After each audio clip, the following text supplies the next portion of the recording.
కీర్తన గ్రంథము 146 అధ్యాయం మొదటి నుండి మార్చి చదువుకుందాం. నేను ఒక వచనం చదువుతాను, మీరందరూ కలిసి ఒక వచనము మీరు చదవండి. పరిశుద్ధ గ్రంథములోంచి కీర్తన గ్రంథము 146 అధ్యాయం చదువుకుందాం. యెహోవాను స్తుతించుడి, నా ప్రాణమా యెహోవాను స్తుతింపుము.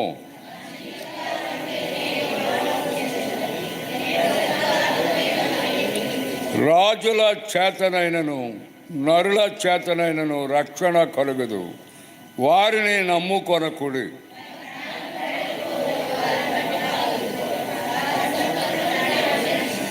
ఎవనికి యాకోబు దేవుడు సహాయుడగునో, ఎవడు తన దేవుడైన యెహోవా మీద ఆశ పెట్టుకొనునో వాడు ధన్యుడు.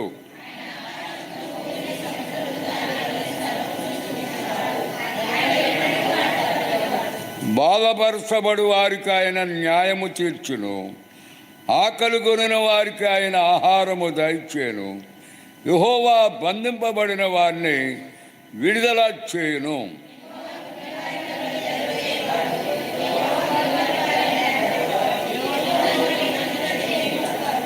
యెహోవా పరదేశులను కాపాడువాడు. ఆయన తండ్రి లేని వారిని వెధవరాండను ఆదరించువాడు. భక్తిహీనుల మార్గమును ఆయన వంకర మార్గముగా చేయును.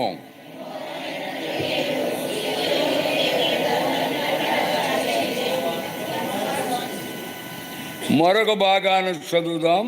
లూకా సువార్త 17 అధ్యాయం. లూకా సువార్త 17 అధ్యాయం 11వ వచనము నుండి మార్చి చదువుదాం. ఆయన సువార్త 17 అధ్యాయం. లూకా సువార్త 17 అధ్యాయం 11వ వచనము నుండి మార్చి చదువుదాం. ఆయన యెరూషలేముకు ప్రయాణమైపోవచ్చు సమరయ గలిలయ మధ్యగా వెళ్ళుచుండెను.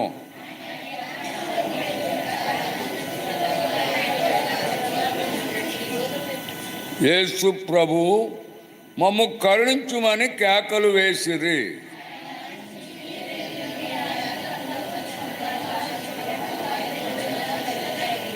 వారిలో ఒకడు తనకు స్వస్థత కలుగుట చూచి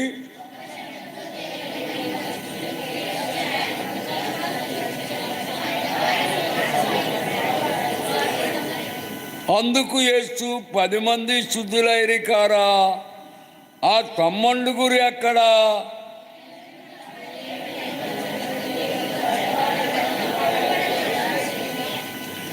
నీవు లేచి పొమ్ము, నీ విశ్వాసము నిన్ను స్వస్థపరిచెనని వానితో చెప్పెను.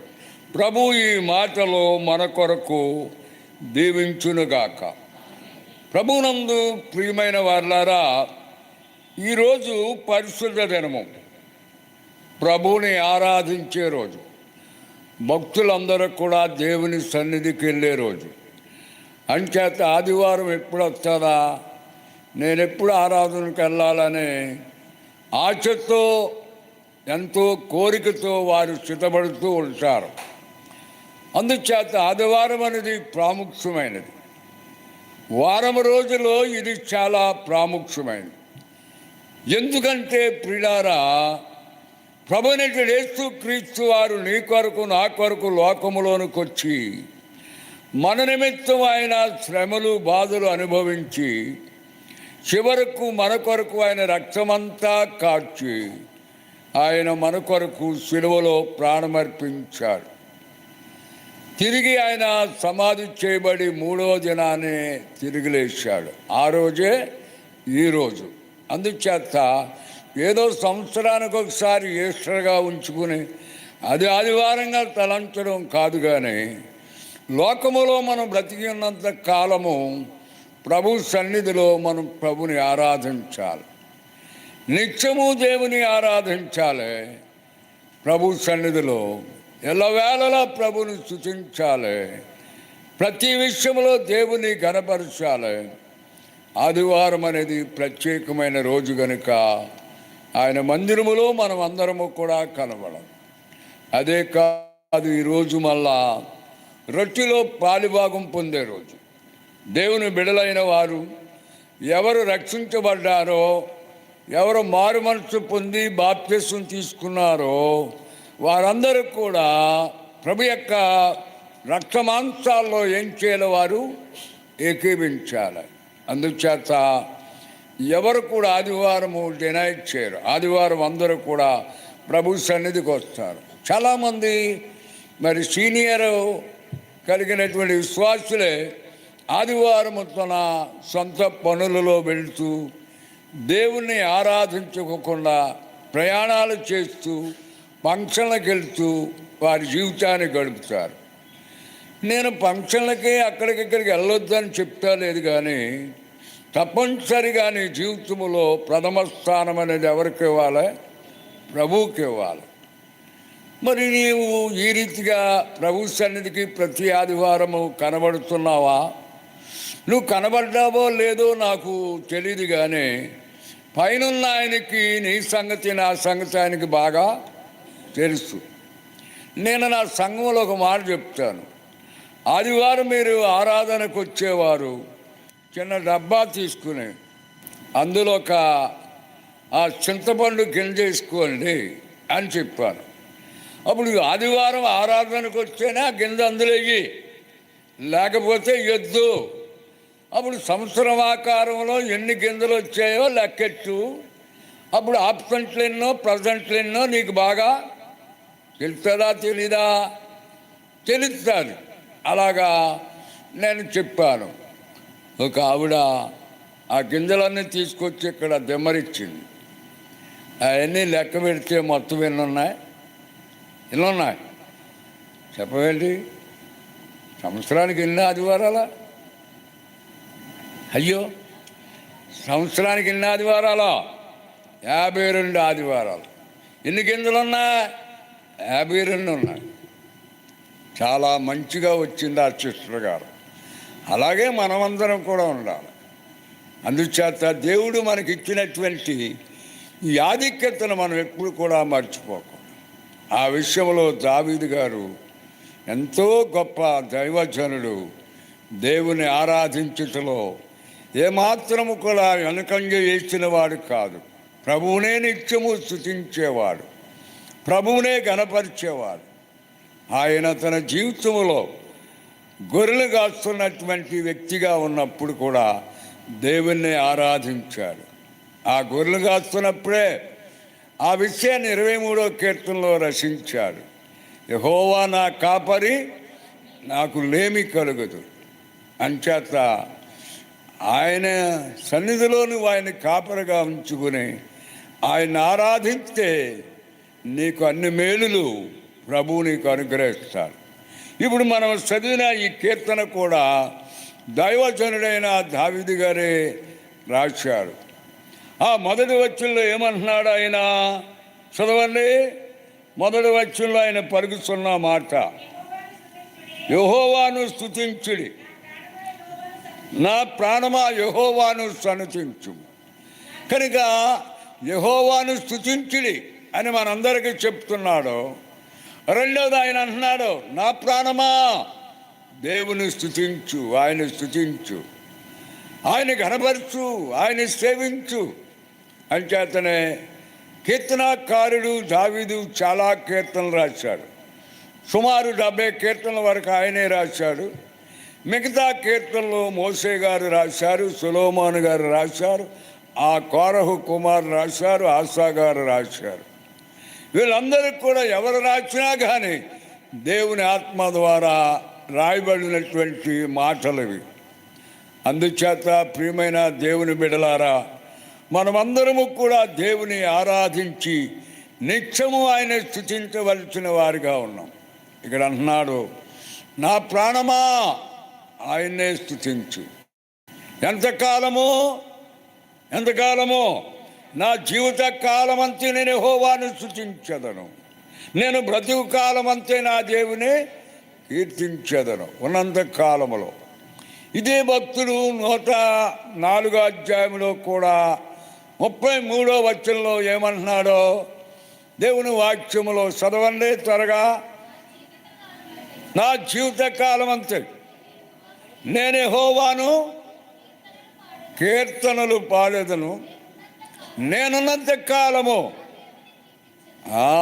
నా దేవుని కీర్తిస్తాను. నేనున్నంత కాలము, నేను బ్రతికినంత కాలం ఆయన్నే స్తుతిస్తాను, నేనున్నంత కాలం ఆయనే నేను కీర్తిస్తాను అని దైవజనుడు అంటున్నాడు. మీకు తెలుసు 103వ కీర్తనలో కూడా 2వ వచనంలో ఏమంటున్నాడు? నా ప్రాణమా యెహోవాను స్తుతింపుము, ఆయన చేసిన ఉపకారములలో.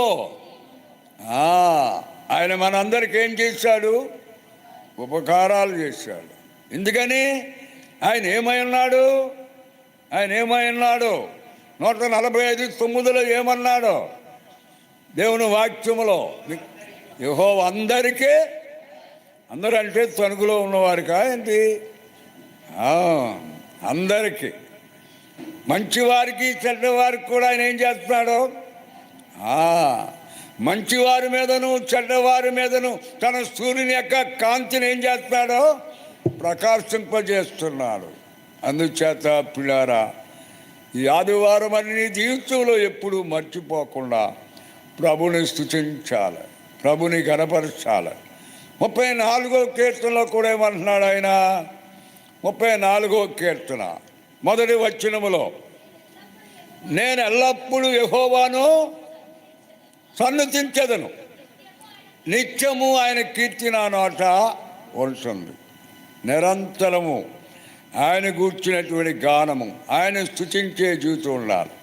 నువ్వు కూర వండుతున్నా, అన్నం వండుతున్నా, బస్సులో ఉన్నా, ప్రయాణం చేస్తున్నా, ఎక్కడ ఉన్నా కానీ నీ జీవితం అంతా కూడా ప్రభువునే స్తుతించేదిగా, ప్రభువునే కనపరిచేదిగా, ఆయన్నే సేవించేదిగా, ఆయన చేస్తున్న మేలును జ్ఞాపం చేసుకునేవారుగా మనం తలంచాలి. ఇలాగా రోజు నిత్యము మనం దేవుని స్తుతించాలి, నిరంతరము దేవుని కనపరు. ఉదయకాలం దేవుని స్తుతించినప్పుడు, ప్రభువా నాకింతవరకు సహాయం చేసావు, నీకు వందనాలని చెప్పి.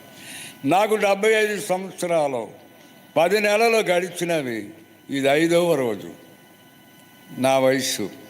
ప్రభువా ఇంతవరకు నన్ను క్షేమంగా ఉంచావు.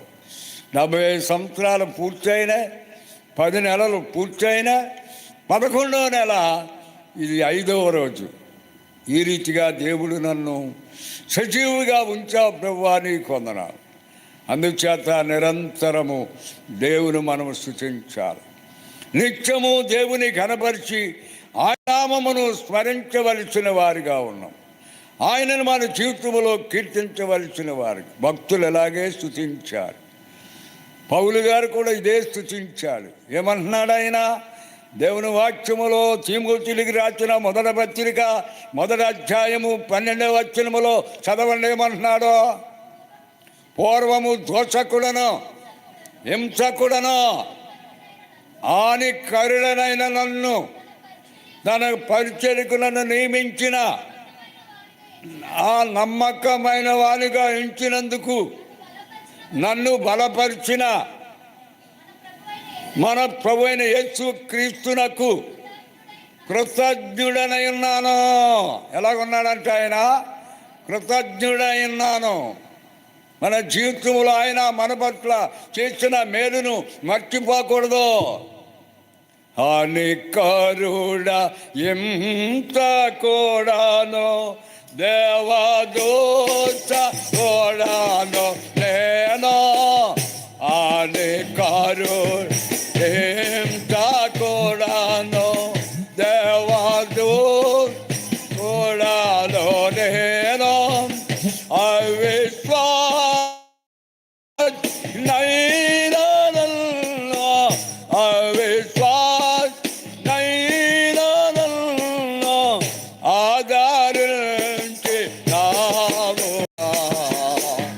ఎంత జాలి యేసువా దయనే ఊహించలేను ఎంత యేసువా. ఇంత జాలి చూపున తండ్రిని స్తుతించుకోకుండా ఎలాగుంటున్నావు? ఇలా అంత జాలి చూపించిన దేవుని సన్నిధికి వచ్చి ఆరాధించుకోకుండా ఎలాగుంటున్నావు? నీ మనసు ఎలాగొప్పుతుంది ఆదివారం వదిలేసి వేరే ఊరు వెళ్తానకే? ఆదివారం ప్రభువుని ఆరాధించుకోకుండా నువ్వేదో ఫంక్షన్కి వెళ్తాం, ఏం బాగుంది? ప్రభువునే స్తుతించాలి. ఫంక్షన్కి వెళ్తాం తప్పు కాదు. ఒక ఆవిడ ఆరాధనకు రాలేదని, సహోదరి ఎందుకు రాలేదమ్మా ఆదివారం అంటే, హాస్పిటల్కి వెళ్ళాను అన్న. ఎందుకు వెళ్ళావు హాస్పిటల్కి అంటే, పేషెంట్ని చూస్తాకి వెళ్ళినాడు. నువ్వేమన్నా డాక్టర్ గారవా, యాక్టర్ గారవా, నర్సువా, బిఎస్సి నర్సువా, జిఎంసి నర్సువా, ఏఎం నర్సువా అని అడిగాను. ఏమన్నా అవుతుందంటే, దర్శించడం తప్పు కాదు నా తల్లే, పరామర్శించడం తప్పు కాదమ్మా. వెళ్తా యాపిల్ పళ్ళు దానిమ్మకాయలు అట్టుకెళ్తాం కూడా తప్పు కాదు. కానీ ప్రభువుని ఆరాధించుకోకుండా అక్కడికి వెళ్తాం అనేది తప్పు. ఆరాధన అయ్యాక నువ్వేం చేయాలా? వెళ్ళి పరామర్శించాలి. అమ్మ ధైర్యంగా ఉండు, ప్రభు స్వస్థపరుస్తాడు, ఆరోగ్యం ఇస్తాడు, డోంట్ వరీ, ప్రభు నీకు సహాయం చేస్తాడు, ప్రభు మేలు చేస్తాడు, 6 బాధల నుంచి విడిపిస్తాడు, 7 బాధలు కలిగినా నీకు కీడు కలగదు. నువ్వు ఆమెను ఏం చేయాలా? పరామర్శించాలి, ఆదరించాలి. అది మంచిది. అందుచేత మన జీవితంలో దావీదు భక్తుడు, నా జీవిత కాలమంతా నేను యెహోవాను స్తుతిస్తాను, నా బ్రతుకు కాలమంతా నేను దేవుని స్తుతిస్తాను. భక్తుడైన పౌలు గారు అన్నారు, నా జీవిత కాలమంతా ఆయన స్తుతిస్తాను. నా జీవితంలో నన్ను ఇలాగా కనికరించాడు, దుర్మార్గుని దృష్టిని హానికరులను హింసకుడును భయంకరమైన పరిస్థితిలో ఉన్నా నన్ను విమోచించాడు గనుక, నాడలు జాలిపడ్డాడు గనుక నేను బ్రతికున్నంతకాలం దేవునికి నేనేమై ఉన్నానో కృతజ్ఞుడనై ఉన్నాను. ఏమన్నాడో? కృతజ్ఞుడు. ఆ కృతజ్ఞత నీలో ఉందా? ఆ కృతజ్ఞత నీళ్ళు. చాలామంది కృతజ్ఞత ఉండదు, చేసిన మేలు మర్చిపోతాను. ఒక ఆవిడ నన్ను పాపం, నేను రాజమండ్రి వెళ్తుంటే లిఫ్ట్ అడిగింది. సాధారణ నేనే అడిగేస్తాను ఎక్కడికి వెళ్తున్నావని. నా బండి ఎక్కించుకుని నేను వెళ్ళి దారిలో అయితే దింపేస్తాను, దాంట్లో అనుమానం ఏమి లేదు. ఆవిడ ఆగింది, అమ్మ ఎక్కడికి రంటే టోల్గేట్గా వరకు వస్తానంది. సరే ఎక్కమ్మా అన్నాను. ఆ రీతిగా ఎక్కింది. నేను అక్కడ దిగిన తర్వాత అంటుంది, అయ్యగారు మీకు వందనాలు అంటుంది. ఏమంటుందా? మీకు వందనాలు అంటే అదేంటి?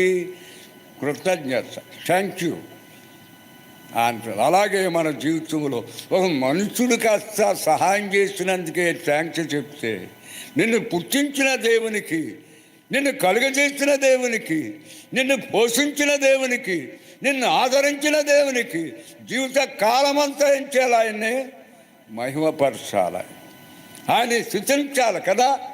నా జీవిత కాలమంతయు నేనే యెహోవాను స్తుతించెదను, నా జీవిత కాలమంతయు నేనే యెహోవాను స్తుతించెదను, నా బ్రతుకు కాలమంతయు నా దేవుని కీర్తించును, నా బ్రతుకు కాలమంతయు నా దేవుని కీర్తించును. హల్లెలూయా, నా ప్రాణ యెహోవాను స్తుతించు. హల్లెలూయా, ప్రాణమ యెహోవాను స్తుతించు. కాబట్టి ప్రియులారా, మన జీవితములో ప్రభు ఎడల నిత్యము మనకి కృతజ్ఞత కలిగిన వారిగా ఉండాలి. ప్రభు నిత్యము స్తుతించేవారుగా. మనకు నోరిచ్చాడు, ఆయన గురించి పాడాలి. దెబ్బలాట కాదు, నీ నోరు ఉపయోగిస్తాం, దేవుని కొరకు ఉపయోగించాలి. మనకి ఇచ్చిన అవయవాలు ఉన్నాయి కదా. సహోదరి సిస్టర్ గారు, మీ పేరు నాకు తెలియదు, లేకపోతే నీ పేరెత్తి మాట్లాడు. మిసెస్ లివింగ్స్టన్ గారు, దేవుణ్ణి స్తుతించాలి, దేవుణ్ణి ఆరాధించాలి, నీ నోరు ఆయనకే ఉపయోగించాలి. అందరూ పాడుతుంటే నువ్వు నోరు మూసి కూరుకుంటున్నావేంటి? నువ్వు కూడా పాడాలి. పాట వచ్చినా రాకపోయినా నీ నోరు తెలిసి ఏమనాలా? దేవుని స్తుతించాలి. నేను మొదట్లో మారుమనసు పొందిన కొత్తలో అన్నయ్య గారు సుందర్ సింగ్ గారి పాటలు బాగా పాడేవారు. యెహోవాను గానము చేసేదాము ఏకముగా మనకు, అలా పాడేవారు అన్నయ్య గారు. నేను అనుకున్నాను ఆయన ఎలాగ పాడుతున్నా నాకు వస్తలేదు.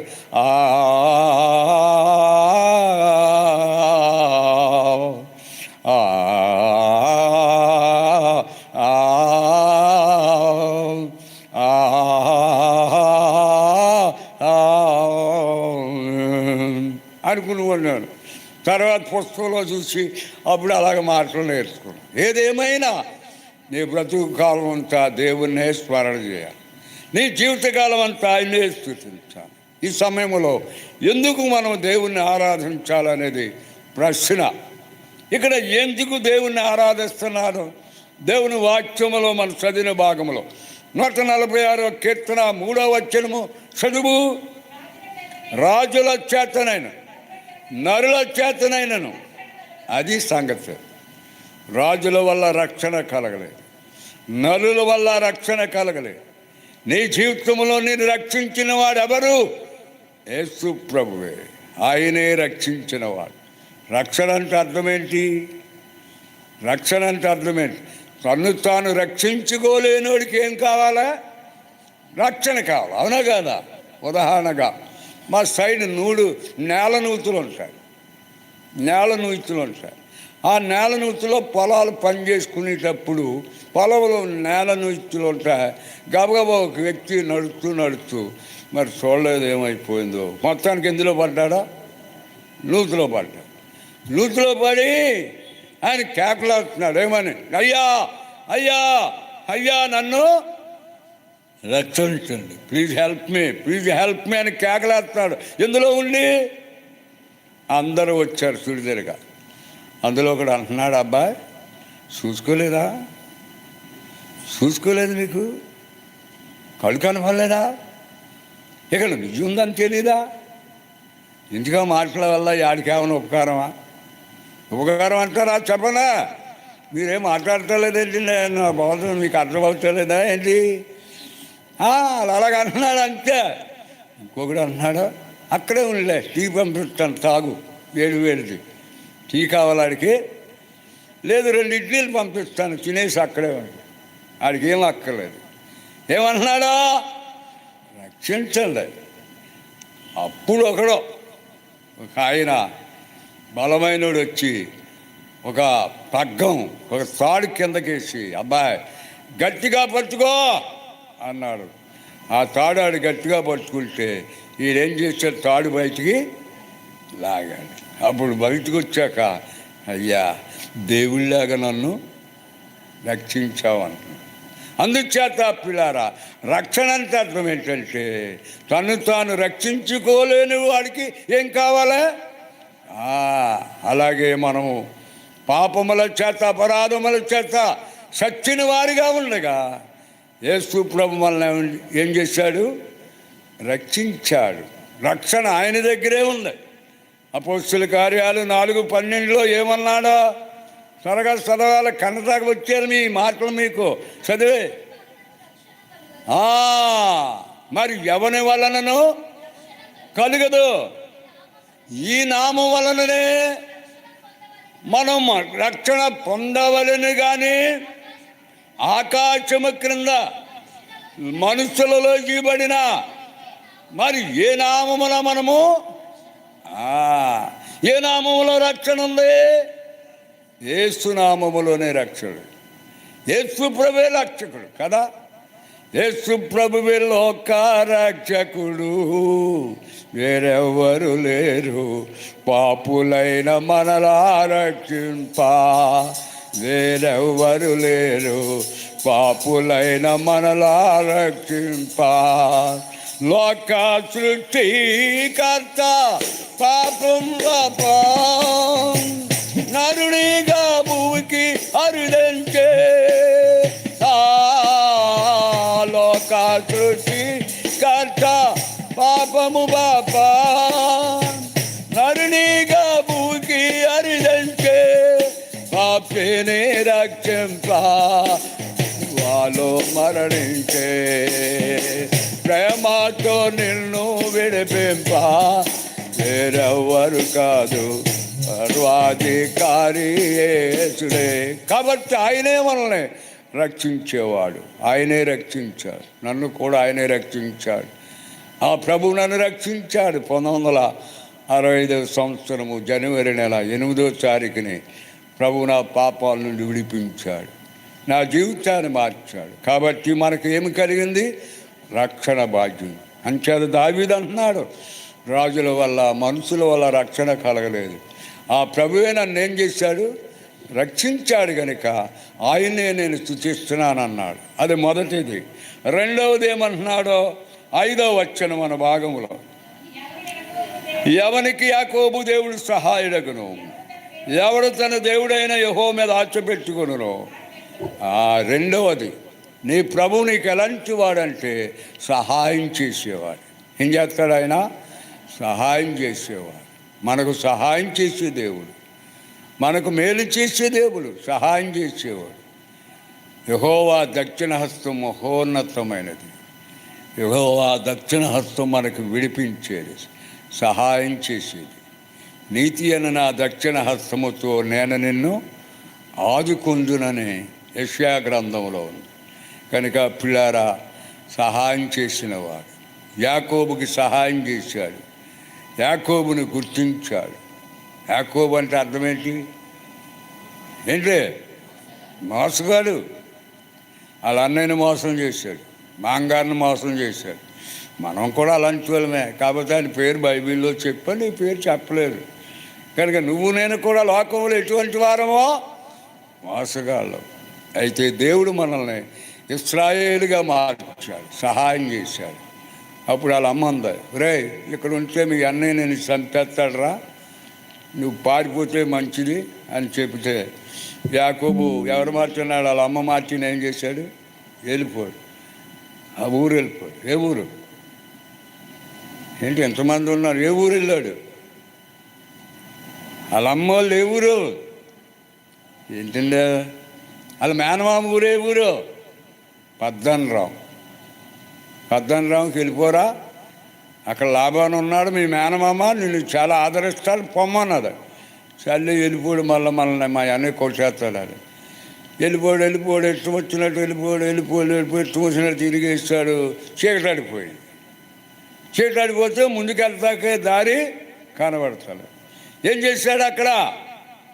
అక్కడే పడుకున్నాడు. ఎక్కడ? చీకటది. ఆ స్థలం ఎలాగుందా? అరణ్య ప్రదేశం.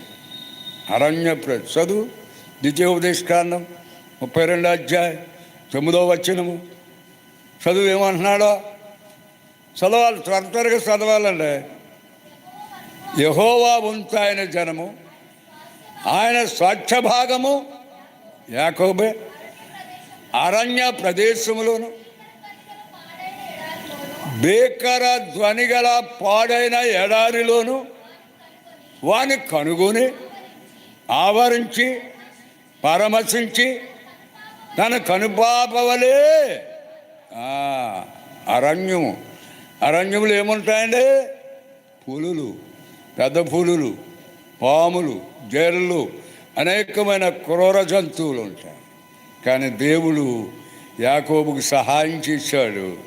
ఆయన చిడుదరగా దేవదూతలను కాపలా పెట్టాడు. పైనుంచి నిచ్చెన కింద దాకా ఉంది. దూతలు పైకెక్కుతున్నారు, కిందకి దిగుతున్నారు. ఇవన్నీ కూడా యాకోబుకి కనబడుతుంది. కనుక పిల్లారా, యాకోబుకి ఆ రోజు దేవుడు సహాయం చేశాడా లేదా?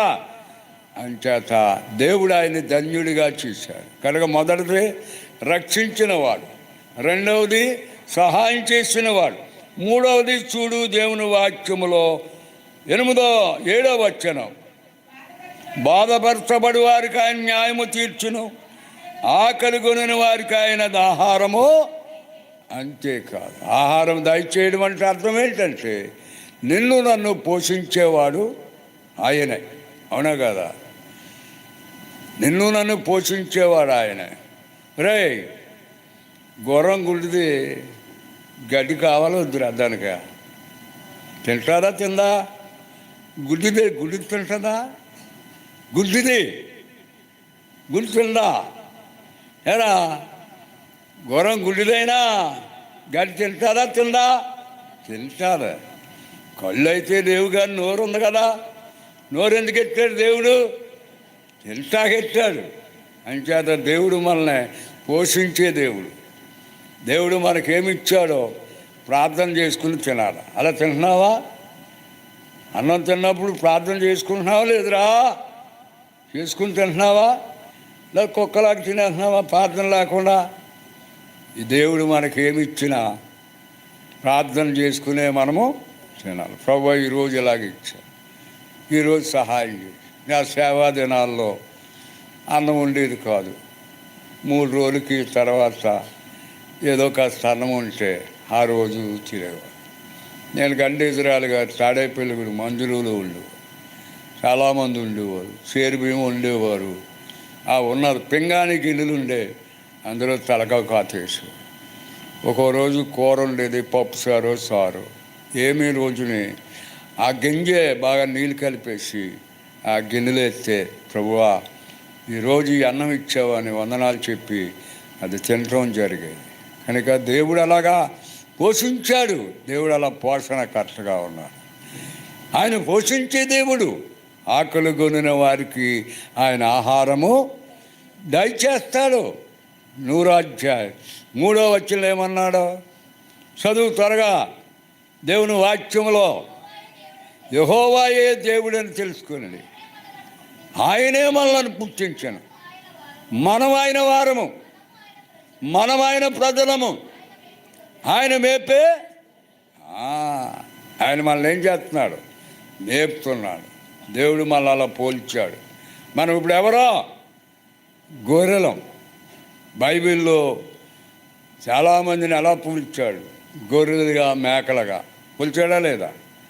గురుగులుగా, గోధుమలుగా పోల్చాడా లేదా?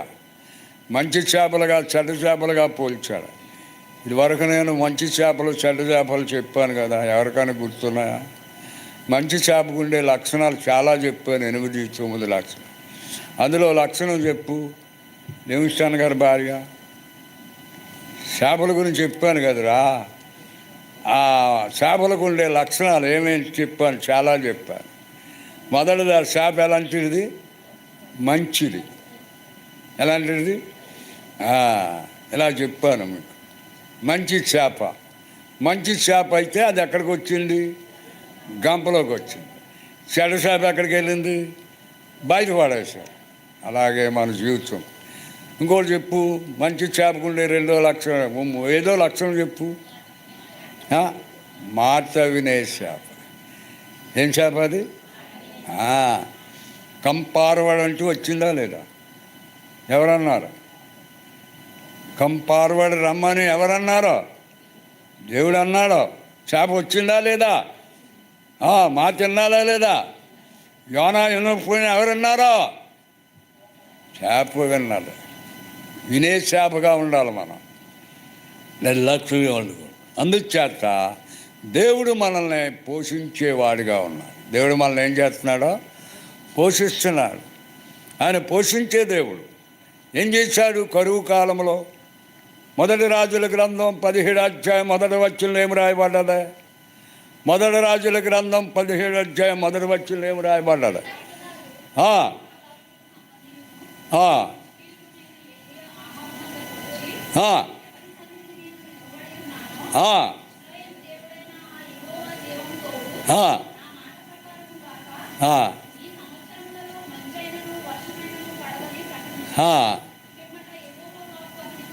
ప్రత్యక్షమై నీవిక్కడ నుండి తూర్పు వైపు పోయి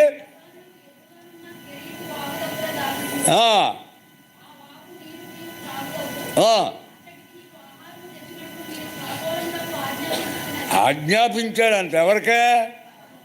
కాకులకి. ఎవరి గురించి? ఏలియా గురించి.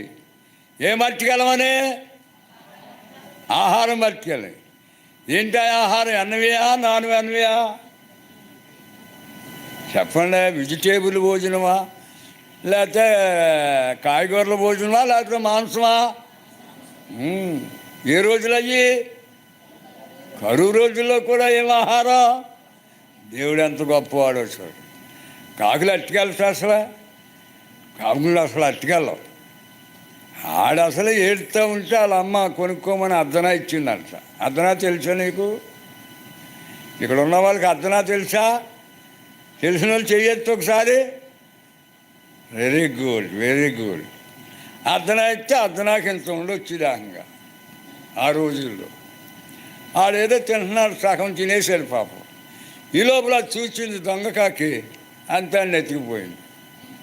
అలాంటి దొంగ కాకి కూడా మారు మనసు పొంది ఏలియా గారికి ఆహారం అట్టుకెళ్ళిందా లేదా? కొన్ని కాకులు ప్రార్థనకు వస్తాయి కానీ మారు మనసు ఉండవు. అవి ఎలాగ ఉంటాయి అంతే, అసలు ఏమి ఉండదు. రాహుగారి దగ్గర కూడా ఉంది కాకి. ఆ కాకి మారు మనసు పొందిందంటారా? వాళ్ళు తింటుంది, వాళ్ళు తాగుతుంది, వాళ్ళు అందరితో ఉన్నదే, ఆరాధనలో కూర్చుంటుంది, ప్రార్థనలో ఉంది, అన్నిటిలో ఉంది. కానీ ఆ కాకి బుద్ధి మారలేదు. చూసి రమ్మంటే కాల్చి వచ్చిందండి. సరే, ఏం ప్రయోజనం లేదు. కనుక మనం ఏ కాకిలాగా ఉండాలి పాప? మా తినే కాకిలాగా ఉంటావా? వ్యతిరేకించే కాకిలాగా ఉంటావా? మా తినే కాకిలాగా ఉండాలి. అంచేత మా తినే కాకి దేవుడు ఆజ్ఞాపించే ఆహారం తీసుకెళ్ళి ఎవరికి వెళ్ళింది? ఏలియా గారికి ఇచ్చిందా లేదు? పోషించాడే లేదా? 3.5 సంవత్సరాలు ఆహారం పెట్టాడే లేదా? అలాగే రోజు నిన్ను నన్ను పోషిస్తున్నాడా లేదా? ఆయన పోషించే దేవుడు కదా.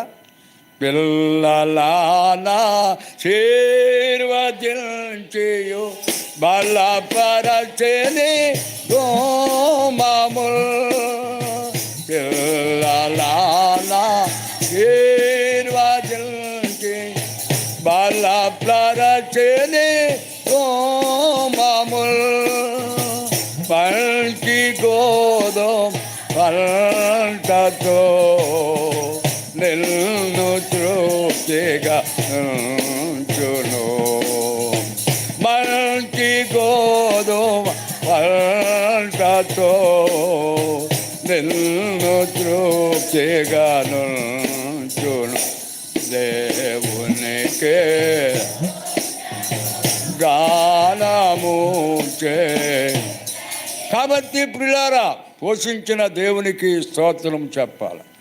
పోషించిన దేవుని నువ్వు స్తుతించాలి, గణపరచాలి. మొదటిదేంటి? రక్షించిన దేవుడు. రెండవదేంటి? సహాయం చేసిన దేవుడు. మూడవదేంటి? పోషించిన పోషణకర్త. ఇంకేమంటున్నాడు దేవుని వాక్యంలో చూడు, 9వ వచనం. యెహోవా పరదేశులను కాపాడువాడు, ఆయన తండ్రి లేని వారిని వెధవరాండ్రను ఆదరించువాడు. భక్తిహీనుల మార్గమును ఆయన వంకర మార్గముగా. యెహోవా ఏం చేస్తున్నాడో? పరదేశులను కాపాడువాడు. దేవునికున్న మరొక బిరుదేంటి? కాపాడేవాడు. అవునా కదా? ఆయన కాపాడే దేవుడు. ఆయన కాపాడే దేవుడు, కాపాడుతూ ఉంటాడు.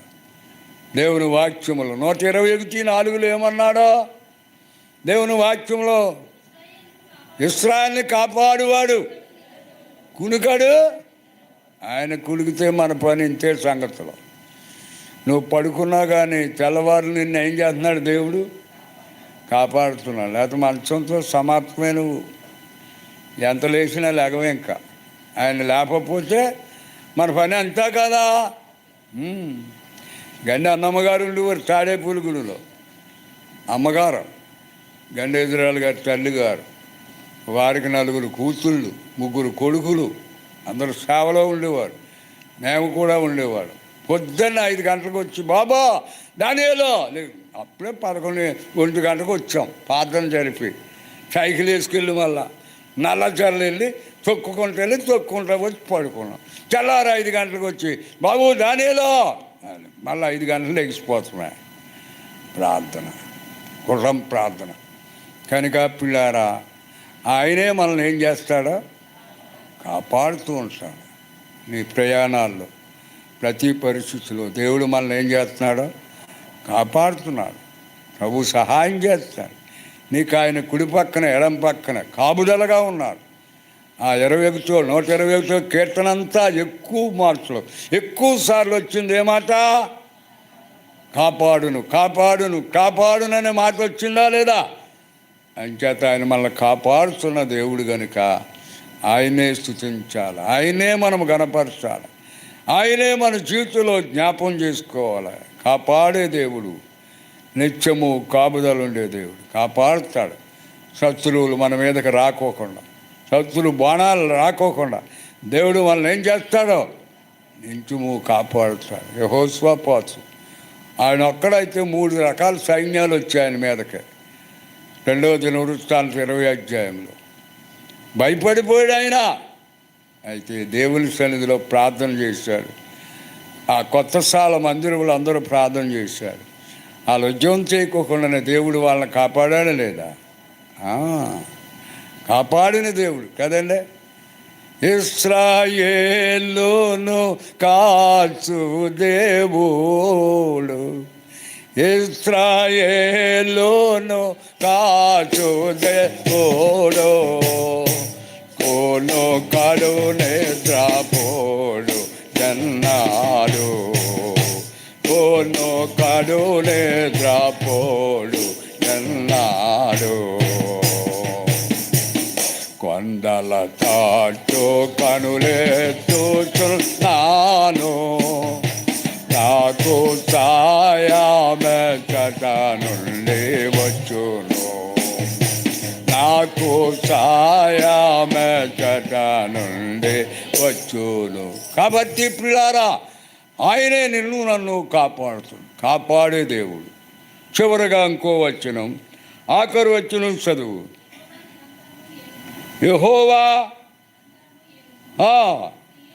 యెహోవా నిరంతరము ఏలును, సియోనుని దేవుడు తరములన్నిటను.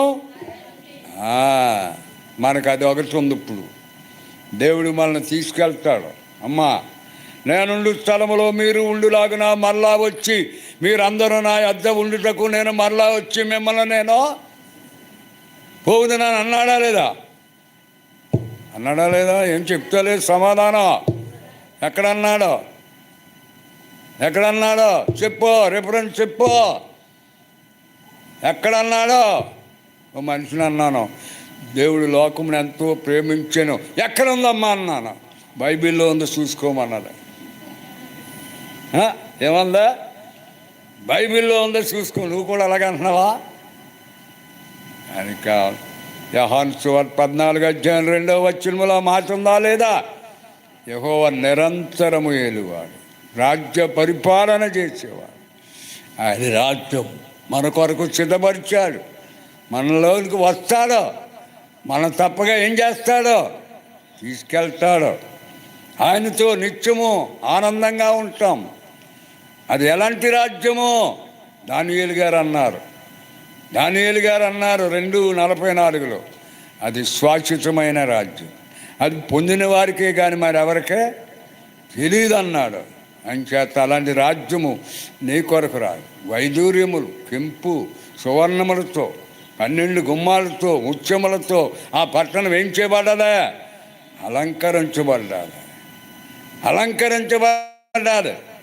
అట్టి పట్టణములో నీవు నేను కూడా ఉంటాం. అది మన నిరీక్షణ. నీకు ఈ నిరీక్షణ ఉందా? నువ్వు చనిపోతే ఆయన రాజ్యములో నిత్యం ఆయనతో ఉండే భాగ్యం నీకుందని నువ్వు నమ్ముతున్నావా? యెహోవా నిరంతరము ఏలును. ఆ రాజ్యం ఎలాంటిది? నిత్యముండి నిత్యానందములు పరమందునా నీతి సమాధానము ఉండునచ్చట, నిత్యానందముండును పరమందునా, నీతి సమాధానము ఉండునచ్చట. పొందేదాను విశ్రాంతి శ్రమలన్నీ వేడే, పొందేదాను విశ్రాంతి శ్రమలన్నీ వేడే. పరలోకము నా దేశము, పరదేశీ నెలా ఆయా లోకమేగానే రాత్రి కూడాను. కాబట్టి అది మన లోకం, అది మన రాజ్యం. దాని కొరకే ఎదురుచూడు. ఈ లోకము నిత్యం ఉండేది కాదు నా తల్లే. దీన్ని తప్పగా ఏదో రోజు వదిలేయాలి, తప్పగా దీన్ని విడిచిపెట్టాలి. మన పౌరత్వము పరలోకములో నాశపడిన దాని కొరకే నువ్వు కనిపెట్టాలి. అంచేత దేవుని రాజ్యములో నీవు నేను కూడా ఉంటాం. దేవుడు ఆ రాజ్యాన్ని నీ కొరకు నా కొరకు సిద్ధపరిచాడు కనుక ఈ దేవుని వాక్యాన్ని బట్టి మన జీవితంలో దేవుడు మనకేమిచ్చాడో అది జ్ఞాపం చేసుకుని ప్రభువుని మనము హృదయపూర్వకంగా ఆరాధన చేయాలి. అందుకే మనం చదివిన 2వ భాగములో 10 మంది కుష్ఠరోగులు ఉన్నారు. యేసు ప్రభు వాళ్ళందరినీ కూడా కనికరించాడు. యేసు ప్రభు మమ్మల్ని కనికరించమని ప్రార్థన చేశాడు. దేవుడు వాళ్ళని కనికరించారు. వెళ్ళండి మీరు శుద్ధులు అవుతారన్నారు. ఆ మాట విని వెళ్ళేటప్పటికి వాళ్ళకి ఏం కలిగింది? శుద్ధి కలిగిందా లేదా? అంత శుద్ధి కలిగిన తర్వాత వాళ్ళకి కొంచెం కూడా కృతజ్ఞత లేదు. ఒక్కడికే ఉంది. ఆ ఒక్కడు వచ్చి ఏమన్నాడు? ఎలాగన్నాడు అంట 15వ వచనంలో,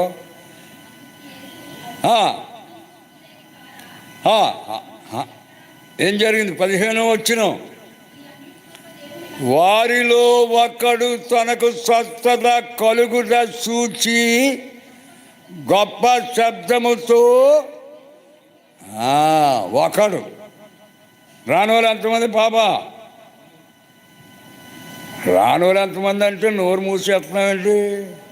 రానోళ్ళు ఎంతమంది? 90 కదా. వచ్చిన వాళ్ళు ఎంతమంది? ఒక్కడే. ఆరాధించిన వాళ్ళు ఎంతమంది? దేవుడు మెచ్చుకున్న వాళ్ళు ఎంతమంది? దేవుడికి కావలసిన వాళ్ళు ఎంతమంది? ప్రియులారా, 90 ఎక్కడ?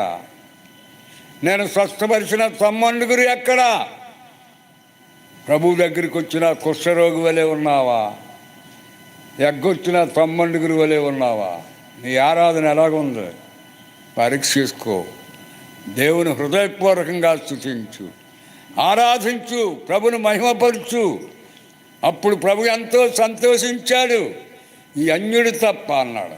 అన్యుడంటే కొత్తగా ప్రభుని నమ్మడు. మిగతా వాళ్ళు కొంచెం సీనియర్స్, అలా బోధలు తెలిసిన వాళ్ళు, అలా బోధలు తెలిసిన వాళ్ళు సీనియర్స్. 40 సంవత్సరాల సర్వీస్ ఉంది వాళ్ళకి దేవుల్లో, 20 సంవత్సరాల సర్వీస్ ఉంది దేవుల్లో, 30 సంవత్సరాల సర్వీస్ ఉంది దేవుల్లో. కానీ ఏమి లేదు, కృతజ్ఞత లేదు. కొత్తగా వచ్చిన ఇల్లునే ఏముందా? అబ్బో ప్రభు నన్ను స్వచ్ఛపరిచాడు, నేను ఆయన్నే సూచించాలని ప్రభు దగ్గరికి ఎలాగొచ్చాడు?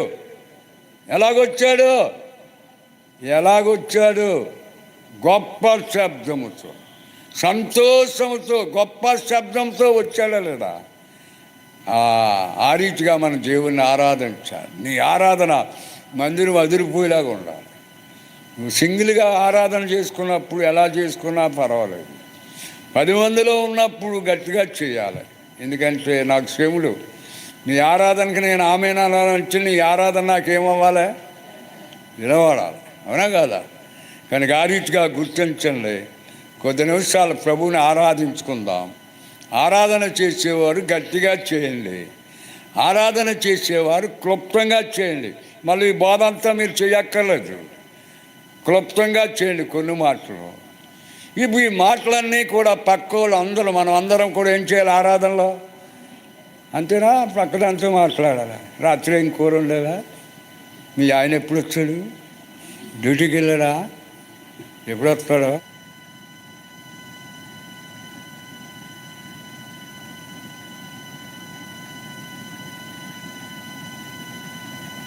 ప్రభుని కీర్తించు, హృదయపూర్వకంగా చెయ్యి. చేసే ఆరాధన పక్కోలిని చివరిలో ఏమనాలా? ఆమేన్ అని చెప్పాలి. అప్పుడు ఆరాధనలో నీవు కూడా పాలిభాగస్తురాలు అవచ్చు. చెయ్యక్కర్లేదు నువ్వు. ఆమేన్ అంటే అందులో నువ్వు ఉన్నావని అర్థం.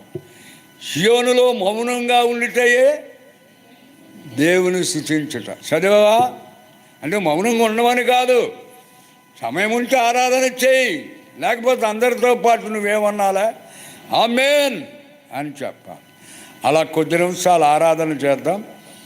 అందరూ మోకరించండి. మళ్ళీ పాటపాడి అన్నీ చేస్తే ఎక్కువ టైం వచ్చేది. అందరూ కళ్ళు మూసుకోండి, ప్రభువుని ఆరాధించుకుందాం.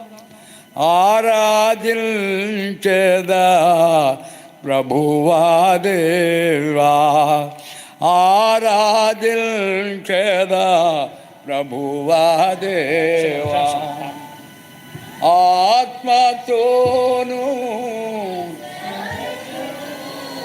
అందరూ లేచి